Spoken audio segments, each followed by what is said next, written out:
Hello everyone! Ako si Jazz. Kanina, naglakad-lakad ako kasi maganda yung weather dito sa Geneva. Napunta ako dito sa may Rue du Coraterie. Sobrang prominent ng spot na to. Ang daming flag at yung vibe, perfect. Napunta ako dito sa may Bel Air and diretso sa Rue du Rhône. Ito yung spot kung saan matatagpuan yung mga luxury brand.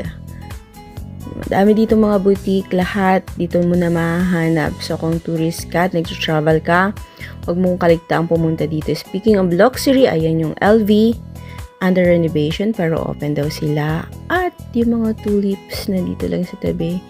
May naglakad dito sa tunnel, papunta doon sa kabilang side para makita natin yung Jardin Anglais. At sa Jardin Anglais, madami itong mga magaganda. Speaking of Jardin Anglais, nandito na po tayo. Ayan, kunting lakad lang. Ayan, meron ditong train.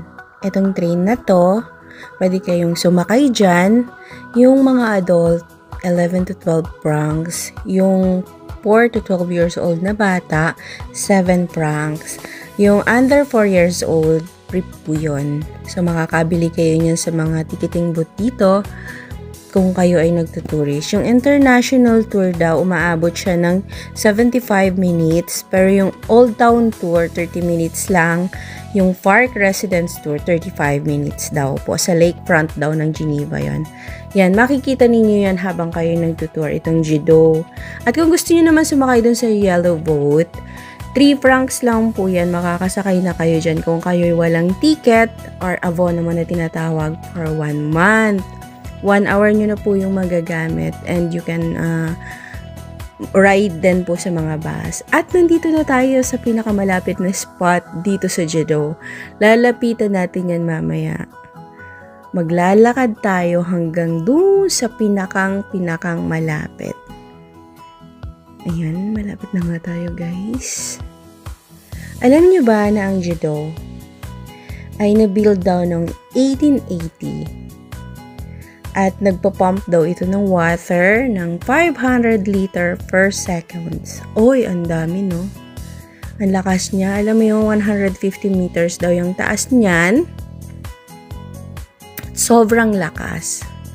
Power daw yan by hydraulic energy. So, dito sa part na to, naambun-ambun na ako. Sobrang lakas. Pero ang ganda. Nakaka-relax. So, kung kayo nagtuturist guys, dito sa Geneva, or kung kayo yung mga nakatira dito at nagre-relax lang, sobrang ganda. Mapapawi yung mga stress ninyo. Minsan, kailangan nating huminga. Punta lang tayo dito at mag-sightseeing. Okay na ulit. Sana nag-enjoy po kayo sa ating video.